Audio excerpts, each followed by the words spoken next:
Demandez la parole. Oui, merci, Monsieur le Président.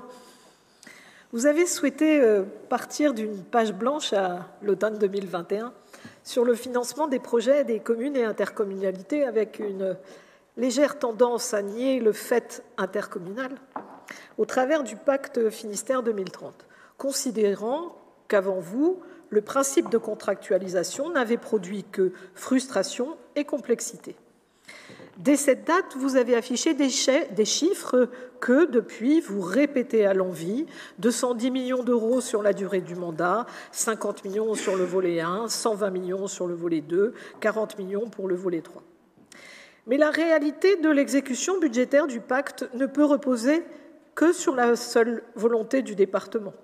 Ce sont bien les collectivités qui détiennent la capacité à exécuter la consommation de ces lignes budgétaires et donc de ce qui est annoncé lors du budget et constaté lors du compte administratif.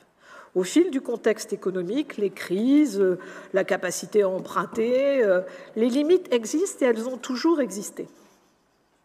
Votre courrier aux élus du 12 octobre 2021 indiquait la volonté de voir émerger une action départementale plus simple et plus rapide. Des mots développés dans tous les discours de politique publique, au niveau local comme au niveau national. Mais dans la vie, tout n'est pas forcément simple ni rapide, heureusement, parfois. Résumer un projet à un recto verso, voire un recto, je vous ai entendu, Monsieur le Président, peut être intéressant, mais certainement extrêmement réducteur sur le temps qu'il prend à être discuté dans les conseils municipaux. Le fait d'avoir supprimé les règles d'attribution des subventions a sûrement réduit les délais, mais connaît des travers. Parce que dans ce courrier, il y a aussi un appel à une action départementale plus juste et surtout plus cohérente.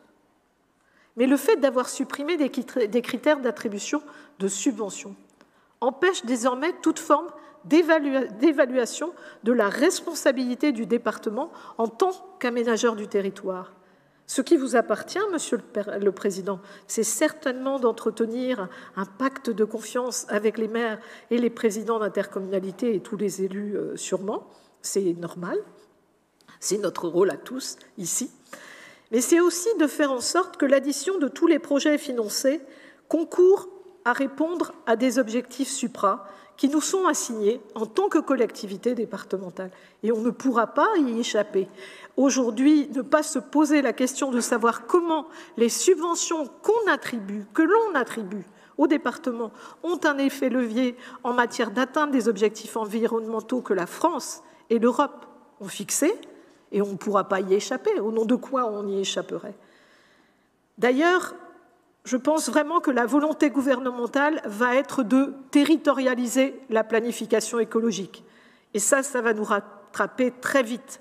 Le mur des investissements locaux pour la transition ne sera franchissable qu'à condition que l'État et les collectivités fassent équipe dans des choix difficiles. Et j'ai une bien mauvaise nouvelle. Je pense profondément qu'on ne pourra plus continuer à tout financer. Vous avez la volonté de mettre en place un budget vert et nous adhérons pleinement à cette volonté. Et ma collègue Sandrine Manusset en a parlé tout à l'heure. Il aurait pu être une première étape de cette réorientation nécessaire des politiques départementales et de leur financement.